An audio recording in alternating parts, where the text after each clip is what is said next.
నమస్తే. నేను మీ Gopi. Welcome back to our channel. ఈరోజు మనతో వచ్చేసరికి సీనియర్ జర్నలిస్ట్ జగదేవ్ గారు ఉన్నారు. సార్ నమస్తే సార్. నమస్తే. సార్ రాజ్ తరుణ్, లావణ్య వివాదం అనేది రోజు రోజుకి కొత్త మలుపులు తిరుగుతుంది. మల్హోత్రా కూడా ఫిల్మ్ నగర్ పిఎస్లో కంప్లైంట్ అయితే ఇవ్వడం జరిగింది. అసలు ఇంకా ఏం జరుగుతుంది వాళ్ళ మధ్యలో? ఈ లావణ్య అనే క్యారెక్టరు రాజ్ తరుణ్ అంశం మీద తెర మీద తీసుకురావడం, తను నాకు దూరం అవుతున్నాడు అనే బాధతో లేదా అక్కసుతో ప్రజెంట్ తిరగబడరా స్వామి హీరోయిన్తో చనువుగా ఉంటున్నాడు అని అంటారు. బట్ ఇండస్ట్రీలో ఎవరెవరు ఏ ప్రాజెక్ట్ చేస్తే ఆ ప్రాజెక్ట్ చేసిన అన్ని రోజులు చనువుగా సరదాగా ఉంటారు. ఎందుకంటే పొద్దున్న లేస్తే ఒక 3 నెలల్లో 6 నెలల్లో ప్రాజెక్ట్ ఉంటుంది, చూడాలి, కలివిడిగా ఉండాలి. ఒక కెమిస్ట్రీ కుదిరితేనే రేపు పొద్దున్న తెర మీద కూడా సీన్లు కొన్ని పండుతాయి. సో అట్లాంటి నేపథ్యంలో వాళ్ళు చనువుగా ఉంటారు, వీళ్ళు అది ప్రొఫెషన్లో పార్ట్ అది. సో దాన్ని ఈమె ఈ విధంగా చేయడం, మాల్వి మల్హోత్రా కలిసిన తర్వాత నన్ను పెడచెవులు పెట్టాడండు. అయితే ఎంత గ్యాప్ ఎందుకు తీసుకున్నావు తల్లి అంటే, నేను డ్రగ్స్ విషయంలో అరెస్ట్ అయ్యానండు, ఆమె చెప్పుకోవడం. ఇట్లా చెప్పుకోవడం వల్ల ఆమెగానే దొరికిపోయిందా అన్న అంశం తెర మీదకి వస్తుంది. అయితే ఇప్పుడు రాజ్ తరుణ్ కూడా ఏం చెప్తున్నారు, గతంలో ఆమెతో అఫేర్లో ఉన్నమాట వాస్తవమే, చనువుగా ఉన్నమాట వాస్తవమే. ఆమె పైన ఉండేది, నేను కింద ఉండేవాడిని. అప్పుడు కూడా ఆమె కొన్ని రకాల అఫేర్లు ఉండేవి. గతంలో ఒక 8 ఏళ్ళ కిందట, ఇప్పుడు 6 ఏళ్ళ కిందటో ఒక వ్యక్తి ఇలాగా నన్ను నమ్మించి మోసం చేశాడు అని ఆమె పోలీస్ ఫిర్యాదు కూడా ఇచ్చింది. ఆ ఎఫ్ఐఆర్ కాపీ ఇప్పటికీ నా దగ్గర ఉంది. తర్వాత ఆమె కొన్ని డ్రగ్స్కి ఎడిక్ట్ ఉంది. ఆ డ్రగ్స్ వల్ల నేను ఆమె దూరం పెట్టాల్సి వచ్చింది అన్నట్టుగా ఈయన చెప్తున్నాడు. ఈయన కూడా ఎందుకు చెప్తున్నాడు, సర్లే ముందు ఏదో మాట్లాడింది ఎందుకులే అమ్మాయిని చెప్పి ఊరుకున్నాం, కానీ ఇప్పుడు ఈమె మరీ పర్సనల్ విషయాలకు వచ్చేసరికి నేను చెప్పక తప్పట్లేదు అన్నట్టుగా ఈయన ఓపెన్ అవుతున్నాడు. మరోవైపు లావణ్య ఏం చెప్తుంది, మల్హోత్రాతో క్లోజ్గా ఉండడం వల్లే నన్ను దూరం పెట్టాడు, అది కాకుండా ఆమెతో చనువుగా ఉంటున్నాడు, ఆమెతో ఇంతకుముందు cinema standup Rahul cinema director వాళ్ళ ఇంట్లో కూడా ఒక 2 days గడిపారు. అక్కడ నుంచి వాళ్ళు ముంబై వెళ్తున్నాడు రాజ్ తరుణ్, గోవా వెళ్తున్నారు, పాండిచ్చేరి తిరుగుతున్నారు అని రకరకాలుగా రాజ్ తరుణ్ మీద ఇవి చెప్తూ వాళ్ళ మల్హోత్రాకు సంబంధించిన వ్యక్తులు వాళ్ళ బ్రదరు వాళ్ళ ఫాదరు నాకు వార్నింగ్ ఇస్తున్నారన్నట్టుగా లావణ్య కేసు పెడుతుంది. తీరా చూస్తే మల్హోత్రా సరే నా పేరు వాడుకుంది కానీ నాకే ఇబ్బంది లేదు కదా అనుకుంటే, వాళ్ళ పేరెంట్స్ వాళ్ళ బ్రదర్ మీద ఎప్పుడైతే ఇష్యూ వచ్చిందో ఇప్పుడు ఆవిడ ఫిల్మ్ నగర్లో ఆమె కంప్లైంట్ ఇవ్వడానికి రెడీ అయ్యి కంప్లైంట్ ఇచ్చేసింది. మా బ్రదర్కి వీటికి చూడండి తెలిసిపోతుంది కదా, ఇన్కమింగ్ అవుట్ గోయింగ్ ఎవరికెవరు చేస్తున్నారని తెలీదా, ఊరికే మసిపూసి మారేడుగా చేసేద్దామని అంటే ఇవాళ రేపు టెక్నాలజీ పెరిగింది.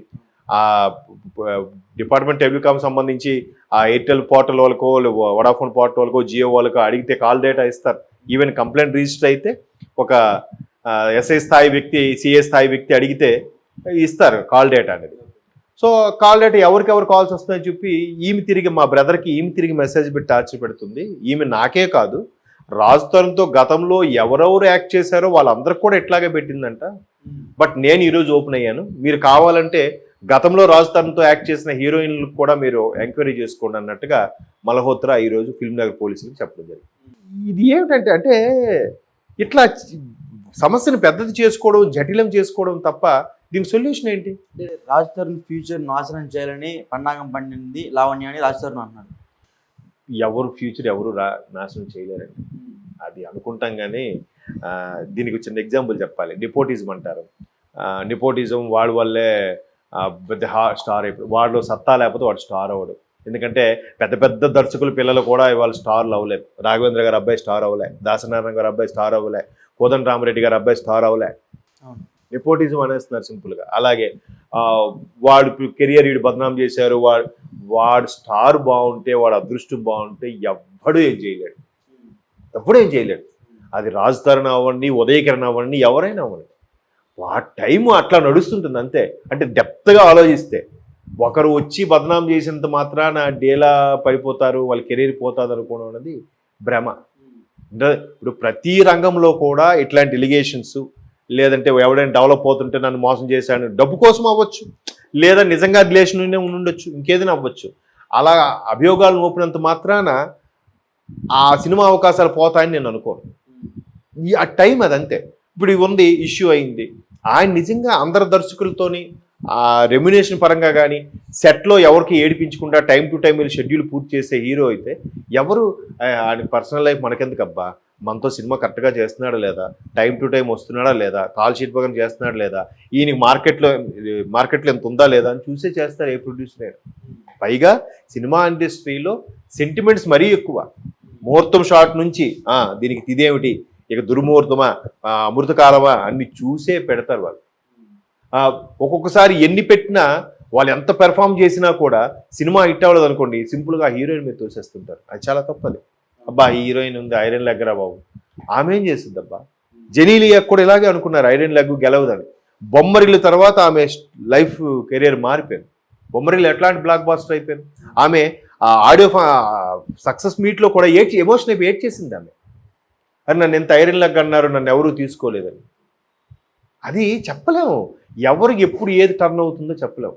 ఒకసారి ఆయన రైటరు కమ్ యాక్టర్ హర్షవర్ధన్ ఆయన కూడా ఇలాగే చెప్పారు, సార్ చార్మి త్రిష నాకు తెలిసి ఇంచుమించు ఇద్దరు ఒకేసారి ఇండస్ట్రీలోకి వచ్చారు.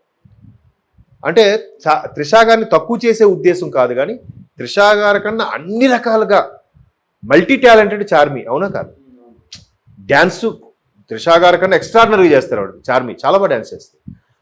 అన్నీ ఉండి కూడా ఆమె ఎందుకు పెద్దగా ఇది అయిపోయారు? త్రిష గారు ఇప్పటికి కూడా ఇండస్ట్రీలో ఉన్నారుగా, బట్ ఇప్పుడు ఫేడ్ అవుట్ అయిపోయింది.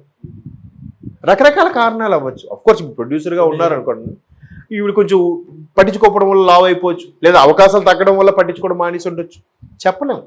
సో ఎవరు కెరీర్ ఎవరు ఏమి చేయలేరండి. ఇప్పుడు ఉదయ్ కిరణ్ గారి విషయం తీసుకోండి, చిరంజీవి గారు చేస్తారంటారు, చాలా తప్పదు. అంటే ఇంకొక నెల రోజులు సినిమా రిలీజ్ కాబోతుంది తిరగబడరా స్వామి. దాన్ని జనాల్లోకి వెళ్ళనీయకుండా నెగిటివ్ వెళ్ళాలనే ప్రయత్నంతో లావణ్య ఇదంతా చేస్తుందంట. అది కూడా నేను యాక్సెప్ట్ చేయను. ఎందుకంటే ఇవాళ రేపు మీరు యూట్యూబ్ వీడియోస్ కానీ సోషల్ మీడియాలో కానీ కొన్ని వైరల్ అంశాలు చూస్తే గుడ్ ఆర్ బ్యాడ్ జనాల్లోకి వెళ్ళిపోయామో లేదా, ఎంత వరస్ట్గా అయినా, లేదంటే ఎంత గలీజ్గా అయినా, లేదా అరే ఏడుస్తున్నారా ఇది చేస్తున్నారా అనుకునే విధంగా జనాల్లోకి ఎక్కువ వెళ్ళిపోయిందో లేదా, ఎక్కువ వ్యూస్ వచ్చిందో లేదన్నా చూస్తున్నారు. ఒక విధంగా రాజుతోనికి అనుకోకుండా ఆమె పబ్లిసిటీ ఇస్తుందేమో. ఎవరు తిరగబడ్ర స్వామి అమ్మాయి మీద కంప్లైంట్ ఇచ్చిందట్రా, ఏంటో ఒకసారి సినిమా అమ్మాయి ఎలా ఉందో ఒకసారి సినిమా చూద్దాం నువ్వు ఉండొచ్చు. దానివల్ల మార్కెట్కి అక్కడ ప్లస్ అయిందేమో. బద్నాం చెయ్యాలి అంటే యూట్యూబ్ వీడియోస్ కూడా చూడండి, లేదా సోషల్ మీడియాలో కొన్ని వైరల్ చూడండి, ఏది ఎందుకు ఎప్పుడు ఎలా వైరల్ అవుతుందో ఎవరైనా చెప్పగలుగుతున్నాడా? లేదు, చెప్పలేం. ఎందుకు ఒక్కొక్కటి వీడియో ఒక ల్యాక్స్లోకి, ఇందులో ఏముంది ఎంత ల్యాక్స్లోకి వచ్చేసింది, ఇదేంటి ఇంత బాగుంది కదా, ఇంత మంచి కంటెంట్ ఉంది కదా, ఇది ఎందుకు వెళ్ళలేదు అంటే ఎవడు చెప్పలేదు. నోబడి హిట్ ఫార్ములా అనేది అసలు చెప్పలేకపోతున్నారు సోషల్ మీడియాలో. కాబట్టి ఈయన నెక్స్ట్ ఉండే సినిమాకి ఈమె బద్నాం చేయడం వల్ల ఆయన ఇమేజ్ తగ్గిపోద్దని, ఆయన సినిమాలు తగ్గిపోతాయని అనుకోక్కర్లేదు. ఇలా చేయడం వల్ల మరికొద్దిగా మార్కెట్లో హైప్ పెరిగి అరే తిరగబడ్ర స్వామి హీరోయిన్ మీద కదా ఇచ్చాడు, వెళ్ళాలి రావు సార్ సినిమా అనుకునొచ్చు, వెళ్ళొచ్చేమో కదా, మార్కెట్లో రేటు పెరగచ్చేమో కదా, చెప్పలేము. కాబట్టి బట్ ఈ అంశము ఎంత త్వరగా కొలిక్కి తెచ్చుకుంటే అంత బెటరు. రాజుతోనైనా డైరెక్ట్ దిగి బాబు ఇట్లా ప్రతిసారి చేస్తుంది, ఆమె మీద పరువు నష్టం దావా వేయడమో ఏదో చేస్తాము, లేదంటే మీరైనా సీరియస్గా కోర్టు నుంచి ఆర్డర్ తీసుకోవాలి, ఆమె ఇకపై ఎవరి మీద కూడా ఇలాగా ఆధారాలు లేకుండా నోటుకొచ్చినట్టు మాట్లాడకూడదు అని, లేదంటే ఆవిడ దగ్గర ఆధారాలు ఉంటే చూపించమండి అని చెప్పాలి.